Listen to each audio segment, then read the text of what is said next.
Uma boa tarde a todos. Quem é que é ansioso aqui, levanta a mão. Quem não é, né? Então nós vamos hoje fazer umas reflexões para a gente pensar um pouquinho a respeito disso. Vamos passar a bibliografia. Nós nos utilizamos de duas exposições a respeito do assunto, uma do Haroldo Dutra Dias, na sua exposição intitulada Evangelho e Psicologia, e outro do psicólogo espírita Rossandro Klingey, falando justamente sobre a ansiedade, e mais uma do psicólogo Marlon Reikdal. As obras Joana de Ângeles, O Homem Integral, O Evangelho segundo o Espiritismo, Obreiros da Vida Eterna, da série André Luiz, O Problema do Ser, do Destino e da Dor, de Leon Denis. Então, muito bem, num primeiro momento, é fundamental que a gente compreenda que a ansiedade, em essência, ela significa preservação da nossa vida. Enquanto ela defende e preserva a nossa vida, é um fenômeno natural e necessário, porque ela vai justamente nos capacitar para enfrentar as situações difíceis, as situações que requerem um pouco mais de esforço. Então, em vários momentos da nossa vida, nós nos sentimos ansiosos. Nós mesmos, quando estávamos nos dirigindo para cá, para a exposição, por causa do trânsito, o receio do atraso, isso tudo gera uma certa ansiedade. Se vamos nos preparar para uma prova, para um teste, nos sentimos ansiosos. E diante de uma situação difícil, todo o nosso corpo ele se prepara para o enfrentamento. Então nós temos a aceleração dos batimentos cardíacos, a contração dos nossos vasos sanguíneos para levar sangue de uma maneira mais rápida ao nosso corpo, a dilatação dos brônquios para aumentar a nossa respiração e possibilitar um consumo maior de oxigênio, a dilatação das nossas pupilas para possibilitar que a gente enxergue de uma maneira melhor, mesmo que haja pouca luz, aumenta a liberação de glicose no nosso sangue para levar mais energia para as nossas células, e tudo isso acontece de uma forma muito rápida. Inclusive a descarga na nossa corrente sanguínea daqueles hormônios que é o cortisol e a adrenalina. Então o nosso corpo ele é uma máquina perfeita. Se nós nos vemos, por exemplo, na iminência de sermos mordidos por um cão, tudo isso aqui vai acontecer para possibilitar, na verdade, que a gente consiga fugir o mais rápido possível. Então, para possibilitar a preservação da nossa vida. Então, se nós pudéssemos definir a ansiedade, nós poderíamos dizer que ela ocasiona o mal-estar físico e psíquico, aflição, agonia, falta de tranquilidade, desejo veemente e impaciência. Evidentemente que isso em diversos graus. Tem várias gradações, como nós vamos ver. Bom, dentro do paradigma materialista, paradigma aqui para a gente entender, significa um modelo, um padrão que é seguido.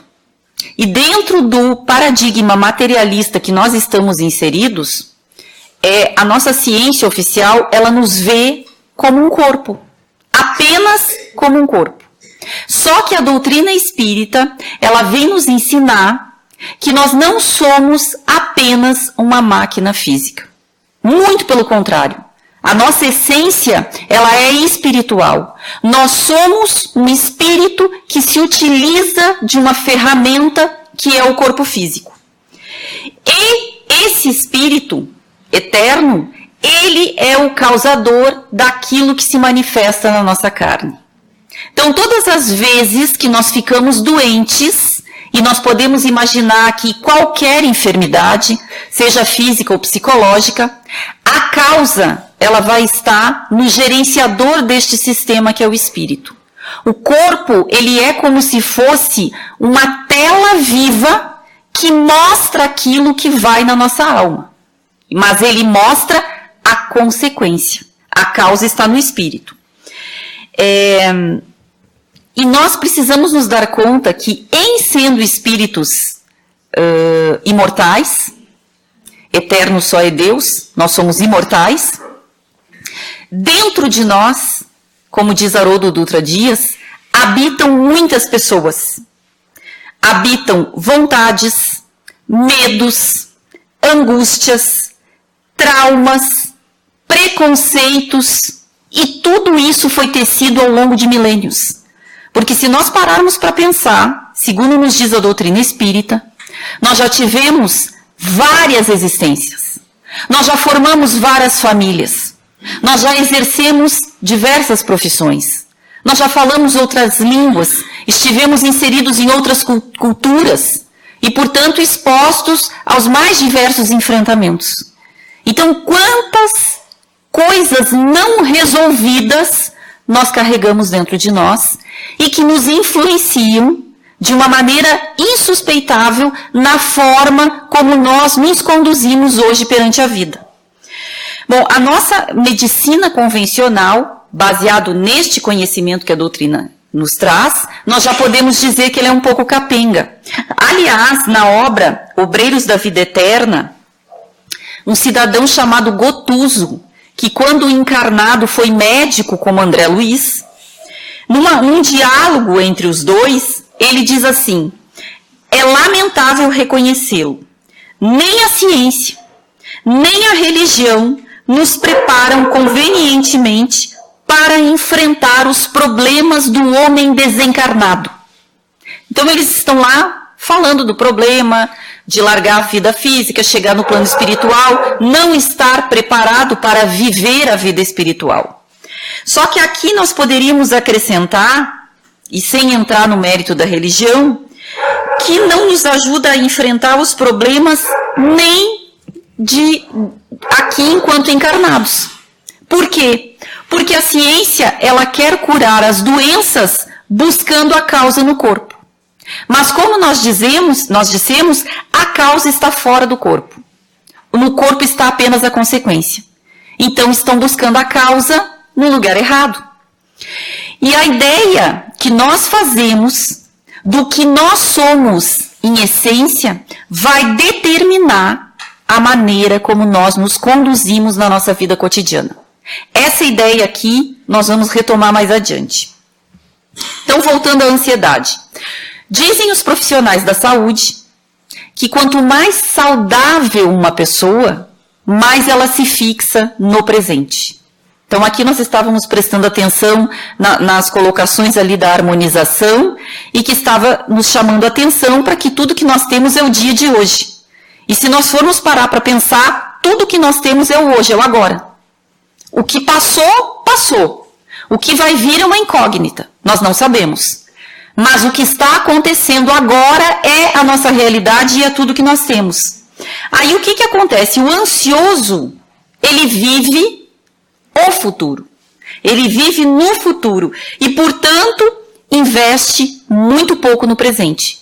E isso, evidentemente, traz muitos prejuízos.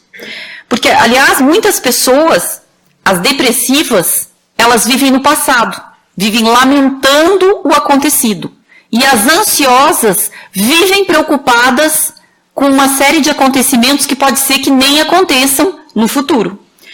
E aí, quanta vida nós vamos perdendo, né? Vai se perdendo em tudo isso. Como é que nós vamos construir uma realidade nova se nós não estamos no aqui e no agora?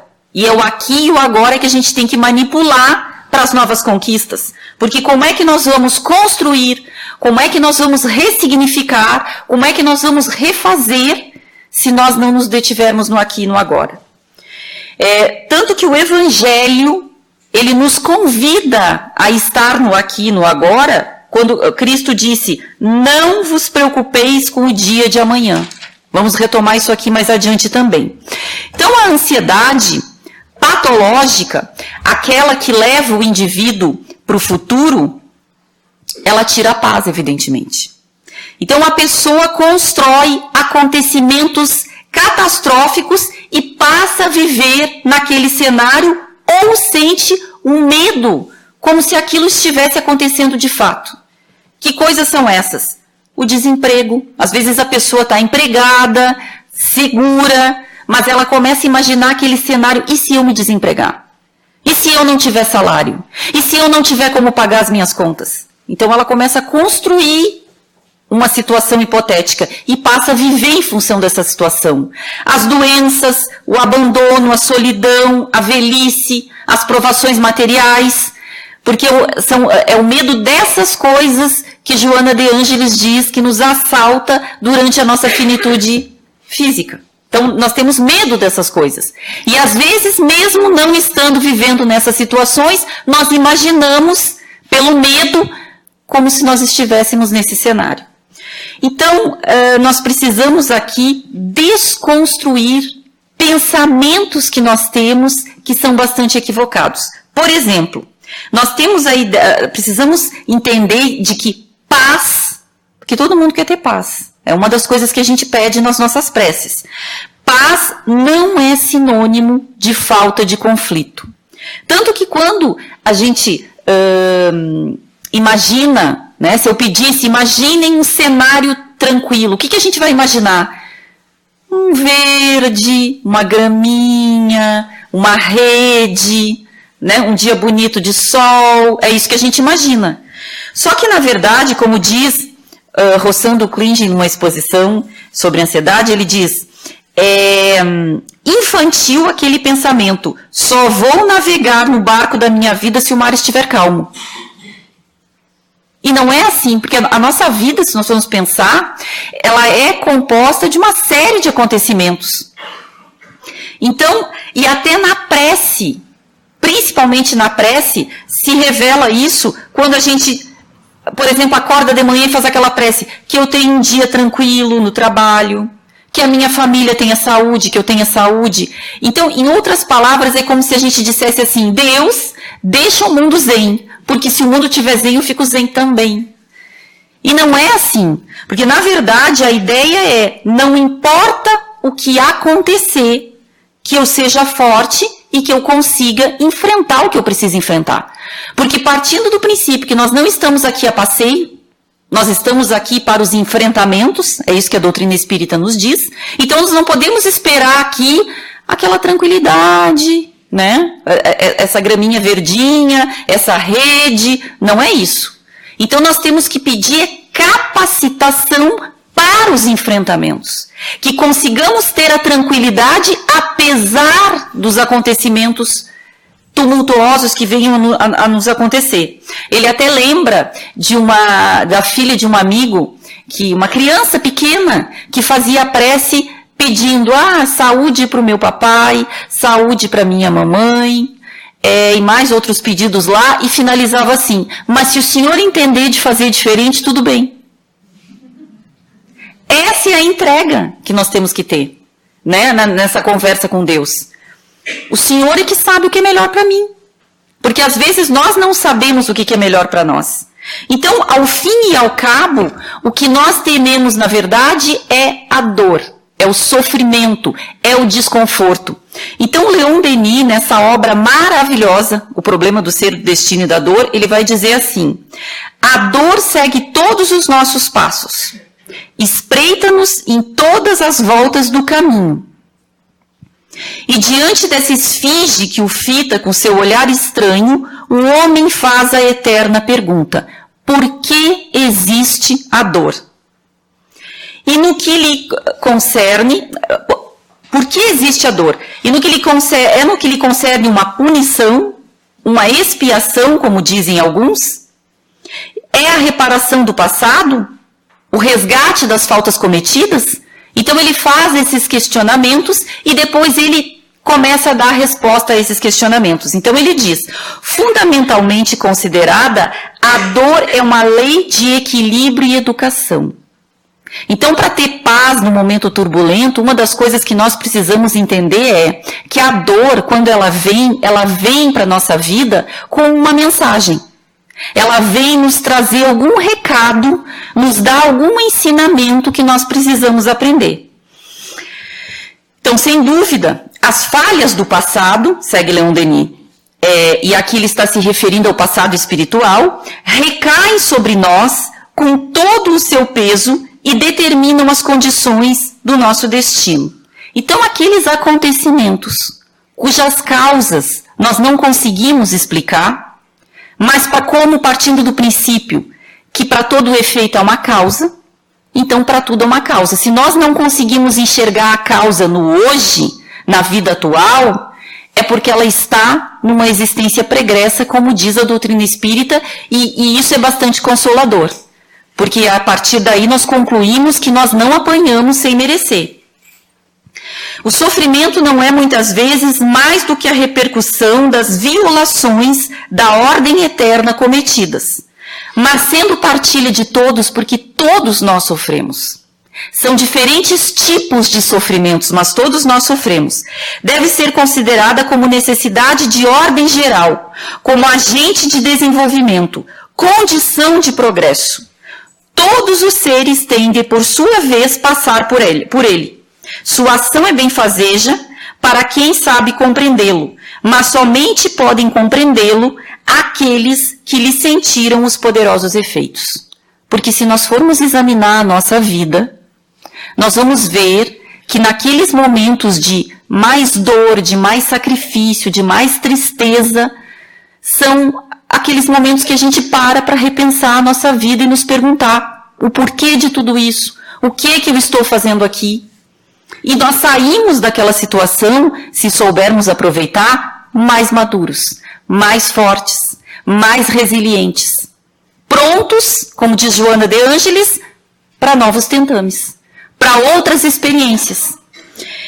E a segunda questão que nós precisamos refletir é que aquelas situações que provocam os transtornos, e aqui nos referindo especificamente à ansiedade, não é o que nos acontece. Mais uma vez, Leon Denis, que citando um filósofo grego de nome Epiteto, vai dizer: as coisas são apenas o que imaginamos que elas são. Ou seja, não é o que nos acontece, mas a forma como nós reagimos àquilo que nos acontece que é, de fato, relevante.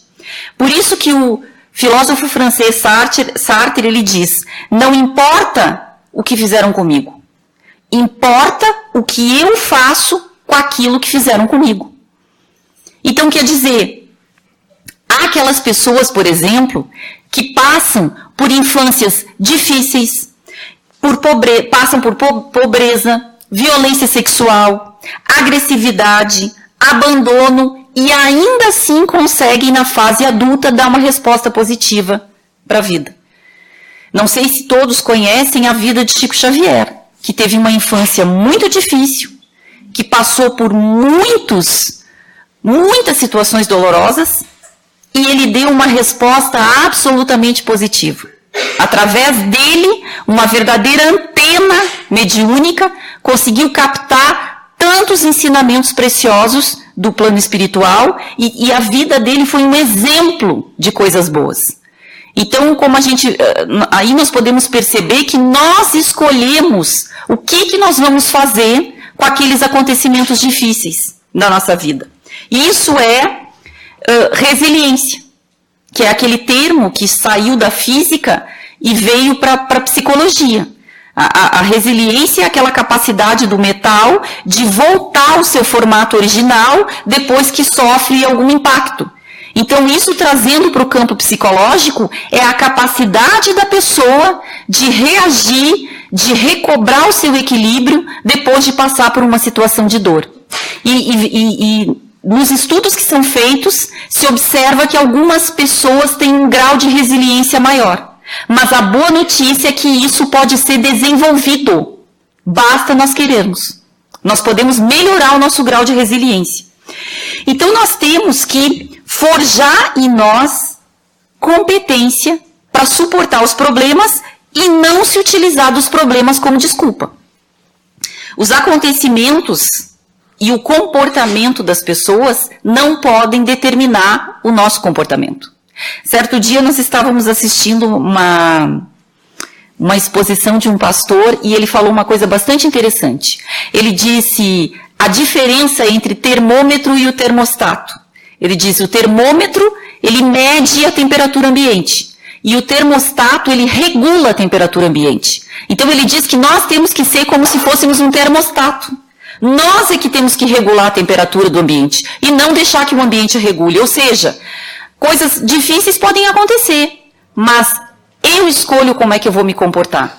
Eu escolho como é que eu vou me conduzir. Eu escolho não perder o equilíbrio diante dessas situações. Marlon Reikdal, ele diz que a ansiedade revela algo que acontece na nossa alma. Portanto, a causa, mais uma vez, não está nas circunstâncias externas. A causa, ela está dentro de nós. E às vezes, nós querendo resolver esse problema dessa angústia, dessa apreensão com relação ao futuro, o que nós costumamos fazer? Guardar dinheiro. Nós queremos trabalhar cada vez mais, acumular cada vez mais, guardar cada vez mais, porque a gente tem a sensação de que se nós guardarmos, se nós acumularmos, nós vamos ter mais segurança. Só que, na verdade, é como tentar matar a sede com água do mar. Porque a sede cada vez aumenta mais. Porque não é aí que está a solução. Aliás, nós estamos na era dos ansiolíticos. Né? Nós estamos na era do Rivotril.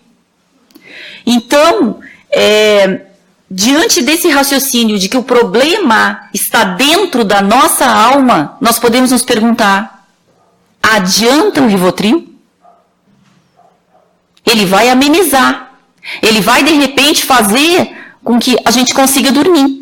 Mas ele não vai resolver a causa da insônia. Ele vai lá nas consequências, mas ele não vai na causa. O antidepressivo, ele vai nas consequências, mas ele não vai na causa. A causa está na alma. Esses remédios, o que eles fazem?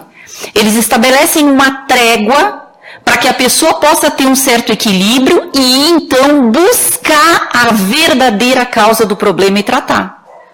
Porque senão o que acontece?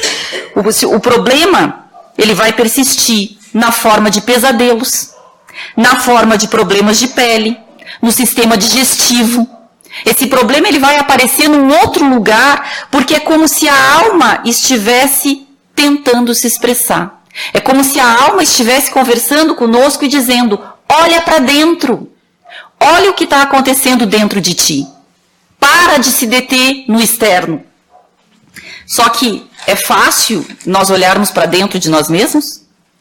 Nós paramos nessa correria da vida para olhar para dentro de nós e nos perguntar o que está se passando no nosso mundo íntimo? Por que determinada coisa nos causou ira, tristeza, mágoa?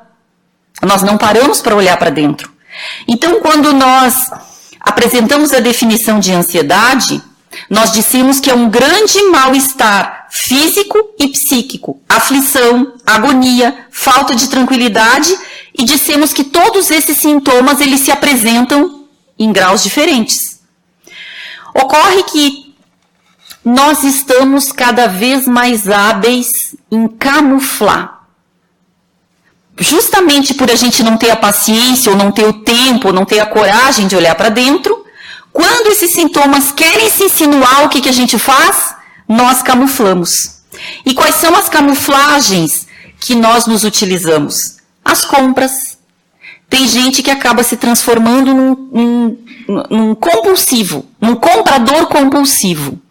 Compra, compra, compra, compra, compra, volta, como diz o Marlon, para casa com as mãos carregadas de sacola e cheio de conta para pagar. Depois o problema piora.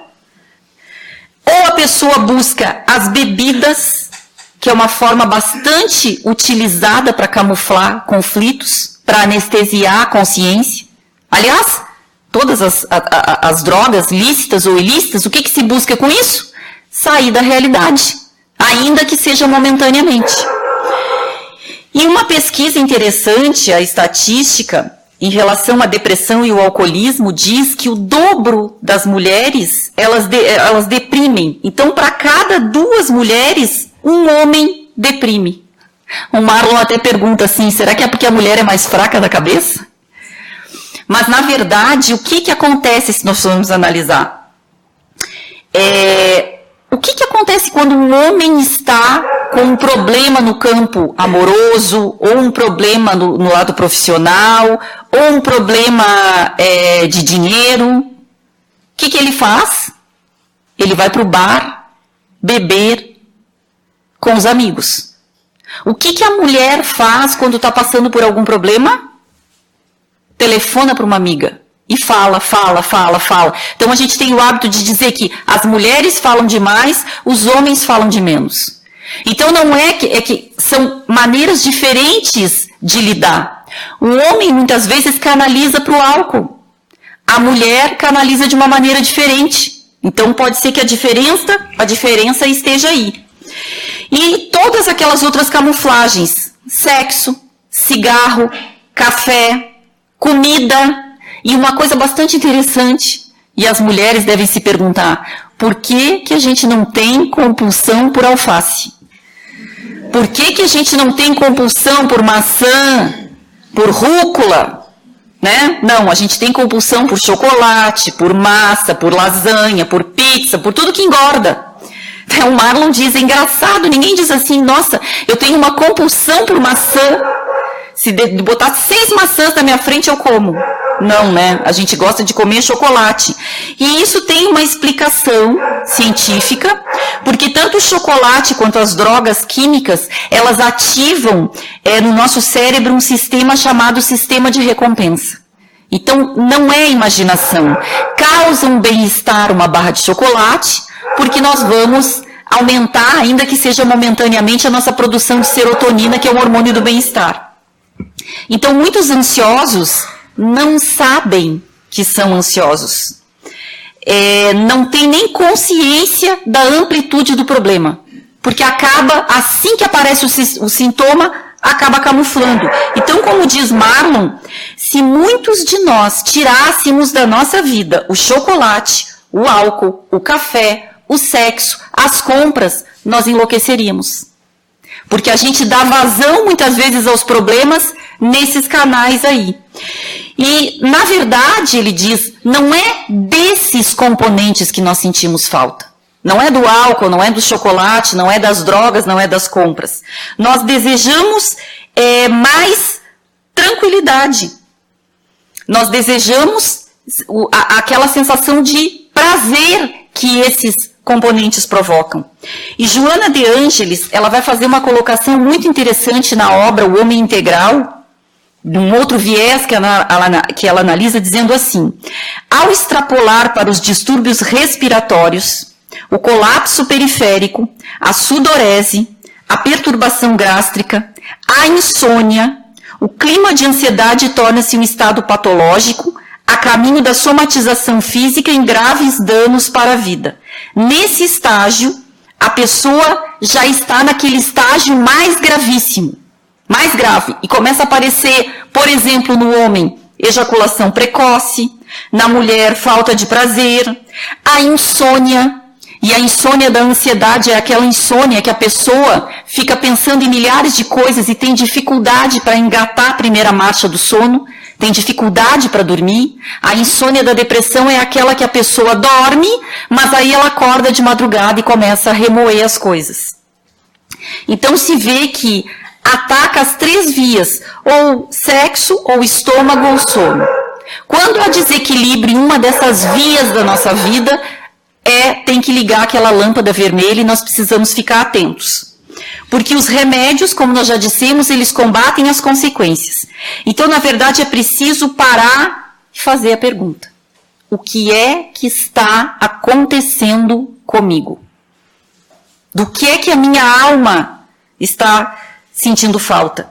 E por isso, Joana vai dizer que o grande desafio do homem contemporâneo é o autodescobrimento. Porque nós não nos conhecemos. Nós não sabemos o que nos move, o que nos falta, quais são os nossos anseios, do que nós gostamos de verdade, o que é importante de verdade para nós. Haroldo Dutra Dias, por exemplo, ele fala numa exposição intitulada Evangelho e Psicologia, que essa questão do conhecimento é mais do que eu dizer assim, eu sou a Kátia, sou espírita, brasileira, gaúcha, profissão tal. Não, não é isso. Ele diz, é muito mais do que isso, a ponto de nós termos que nos perguntar, o que eu sou? Se amanhã tirarem a minha profissão, se amanhã forem lá e confiscarem a minha casa, se amanhã forem lá e tirarem o meu companheiro, se amanhã forem lá e tirarem os meus filhos, e daqui um pouco a morte bate na porta e tira o nosso corpo. Então, o que somos nós sem essas coisas? É isso que nós precisamos nos perguntar, porque essa é a nossa essência. O que nós somos sem nada disso? Porque isso são acessórios. Então, nós somos o resultado de todas as nossas vivências. Hoje nós estamos desempenhando um determinado papel, mas nós somos muito mais do que isso. Então, como disse Freud, que aquilo que a gente enxerga é só a ponta do iceberg. E Cristo, o maior psicólogo que pisou nesse planeta, o que ele diz? Que nós éramos como sepulcros caiados, brancos por fora e cheios de podridão por dentro. Ou seja, cheio de coisas que precisam ser solucionadas, cheios de pontos cegos, de senões, de buracos negros, coisas que nós precisamos parar, olhar para dentro, atentar, trazer à tona e resolver. Então, Marlon, ele fez uma pergunta bastante interessante para reflexão e que nós vamos fazer também. Quem é que acha aí que em si predomina o bem? Levanta a mão. Ninguém. E quem é que acha que em si predomina o mal? Não, ele diz que não tem meio termo. Ou predomina o bem ou predomina o mal. E aí ele diz assim, porque predomina o mal, né? A gente está aqui nesse planeta de provas e expiações, porque ele diz, se a doutrina espírita nos ensina que até nos mundos ditosos predomina o bem. Se predomina o bem, significa que ainda existe o mal. Imagina nós que estamos num planeta ainda que está em vias de regeneração. Aqui predomina o mal. Então, de onde é que vem esse mal? De nós mesmos. Então, em nós predomina o mal. Então, ele diz assim, ou Deus, se nós achamos que em nós predomina o bem, ou Deus errou em nos situar aqui, ou nós temos um importantíssimo trabalho a fazer, que é nos descobrir. E o que é nos descobrir? Tirar o véu, ver o mal que está em nós e erradicá-lo. Esse é o nosso trabalho, esse é o nosso grande desafio como espíritos imortais. Então, como esse mal, ele é inconsciente, muitas vezes nós não nos damos conta, na maioria das vezes nós não nos damos conta, nós não percebemos os nossos complexos de inferioridade, o nosso medo de ser abandonado, a nossa mágoa, os nossos ódios, os nossos desejos de vingança, o nosso egoísmo, o nosso orgulho, a nossa insegurança. Porque nós temos tudo isso. No maior ou menor grau, nós temos tudo isso. Então, um exemplo, pessoas com complexo de inferioridade são arrogantes. Então, ao contrário do que a gente pensa, aquela pessoa com o dedo em riste que diz, você sabe com quem está falando, e que sempre tem uma resposta pronta, em voz alta, agressiva, e que muitas vezes a gente coloca isso na conta de uma pessoa de personalidade forte, decidida, firme, é justamente o contrário. Marlon diz, por trás de todo arrogante há uma alma frágil que pede socorro. Na verdade, a pessoa se esconde atrás da arrogância para não demonstrar toda a sua fraqueza. Porque a pessoa, na verdade, que é forte, firme, decidida, ela tem a mansuetude. Por isso que Cristo era mansuetude em pessoa. Então nós usamos as personas, como a psicologia diz, as máscaras, e nós ocultamos dos outros e muitas vezes de nós mesmos o mal que nós carregamos. Nós temos pendências emocionais, todos nós. O que nos diferencia é a forma como nós lidamos com essas pendências. Porque alguns, eles são tomados pelas suas inseguranças. Como o caso do arrogante, que coloca a sua frustração, a sua raiva em cima de todo mundo. Ao passo que outros mostram um comportamento oposto àquilo que existe dentro de si. Aliás, esse é o exemplo do arrogante, na verdade. Ele dá um comportamento oposto, mostra através do comportamento uma coisa oposta do que ele de fato é. Porque o que ele de fato é? Inseguro, imaturo, mas mostra através de toda aquela carga de agressividade ou quer demonstrar que é o contrário. Então a ansiedade, e aqui que é o ponto culminante que nós precisamos entender, ela surge não porque nós somos frágeis ou inseguros. A ansiedade, ela surge quando nós queremos camuflar as nossas fragilidades. Quando nós queremos esconder as nossas fragilidades. E aí nós gastamos tanta energia nisso que nós acabamos ficando ansiosos. Então ela surge quando nós queremos nos mostrar melhores do que de fato nós somos. Quando nós queremos mostrar aos outros que nós somos fortes, quando na verdade nós somos ou estamos fragilizados. E toda vez que há um descompasso entre aquilo que nós somos e aquilo que nós queremos demonstrar para o mundo, surge o conflito, surge o problema. É como jogar lixo no mar. O mar devolve. Então é como nós estarmos querendo camuflar, o nosso inconsciente acaba devolvendo isso na forma de conflitos. E várias coisas começam a se pronunciar em nós. Então identificar as imperfeições e aceitá-las é o nosso primeiro trabalho a ser feito. E aí não só para combater a ansiedade, mas para combater qualquer problema, qualquer doença de cunho psicológico que nós pudermos imaginar. E dar tempo para os resultados acontecerem. Porque depressão, ataque de pânico, ansiedade, eles não são sinais de fraqueza. E isso é muito importante que a gente entenda. Eles são sinais de que nós estamos tentando manter-nos forte de uma maneira, por um tempo demasiadamente longo. Que nós estamos indo além das nossas forças. Então, nós somos frágeis. Nós somos pequenos. Nós temos as nossas limitações. E não há nenhum problema nisso. Não há nenhum problema. Nós somos espíritos que estão em processo de aperfeiçoamento. Então nós precisamos olhar para nós, enxergar os nossos defeitos, aceitá-los e nos trabalhar para melhorar. É isso que nós viemos fazer aqui.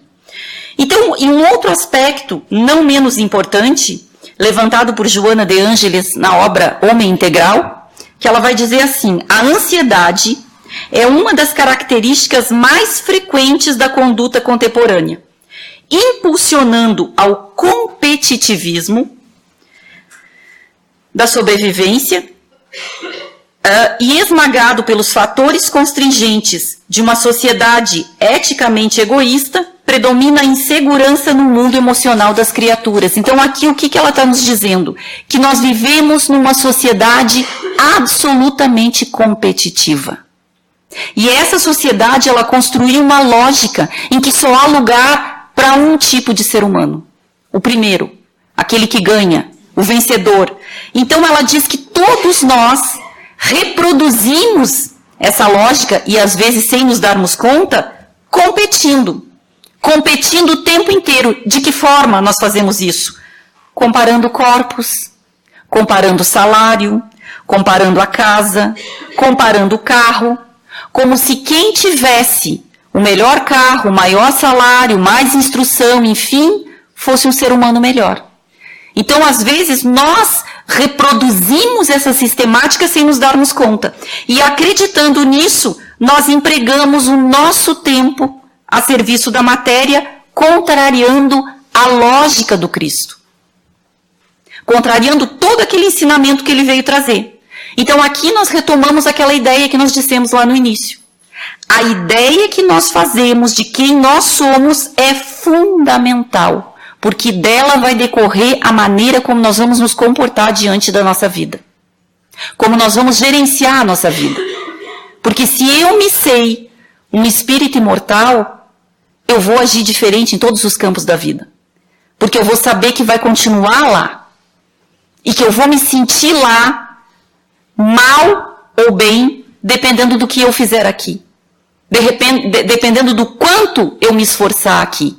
E que tudo que eu fizer no campo do bem ou no campo do mal é uma semeadura que será colhida mais adiante. Então é absolutamente diferente a forma de interagir diante da vida do que aquele que crê que é só essa máquina e aquele que sabe que a sua essência é muito mais do que isso. Então, para encerrar, nós não poderíamos deixar de lembrar daquela fala de Jesus que está em Lucas, no capítulo 6, versículos 25 a 34, quando ele disse: não vos inquieteis. Não vos inquieteis pela vida, com o que comereis, nem pelo corpo e com o que vestireis. Pois a vida não é mais do que o alimento e o corpo não é mais que a veste? Observai as árvores do céu que não semeiam, nem ceifam, não recolhem em celeiro, e vosso Pai Celestial as alimenta. Não valeis mais do que elas? Observai os lírios como crescem, não labutam nem fiam. Eu, porém, vos digo que nem Salomão em toda a sua glória vestiu-se como um deles. Se a erva do campo que hoje existe e amanhã é lançada ao fogo, Deus assim a veste, quanto mais a vós, homens de pouca fé. Buscai primeiro o reino e a sua justiça, e todas essas coisas vos serão acrescentadas. Portanto, não vos inquieteis com o amanhã, pois o amanhã se inquietará consigo mesmo, basta cada dia o seu mal. Então vejam a lucidez da proposta de Jesus. Nos preocupar com o hoje, dar o melhor hoje, porque o resto nos será alcançado por consequência. Então, a nossa preocupação, ela não deve estar centrada nas coisas materiais. Nós precisamos ter a noção de que nós somos espíritos. E que a nossa proposta aqui, o nosso objetivo aqui, ele é muito mais elevado do que amealhar as coisas que vão ficar aqui. Porque quando nós partirmos para o outro lado, tudo, como diz Emmanuel, que os nossos olhos físicos conseguem ver, ou está morto ou vai morrer. Está sujeito às leis da matéria. Então Jesus está dizendo que a segurança que a nossa alma quer não está nas coisas da matéria. E por certo, se nós nos concentrarmos naquilo que verdadeiramente importa, aí tudo que nós queremos, que é a paz, aquela tranquilidade, ela vai nos ser dada, de uma forma ou de outra. Então que nós possamos retornar aos nossos lares, no dia de hoje, fazendo essas reflexões. Que rumo que nós estamos dando para a nossa vida? Quais são as escolhas que nós estamos fazendo? Porque todas as vezes que nós estamos no caminho errado, alguma coisa acontece para sinalizar isso para nós. Então, se a gente parar, respirar, aquela vozinha lá no fundo da consciência vai dizer onde é que nós estamos errando. Então, nós agradecemos a atenção e essa era a mensagem que nós tínhamos para a tarde de hoje. Muito obrigada pela atenção.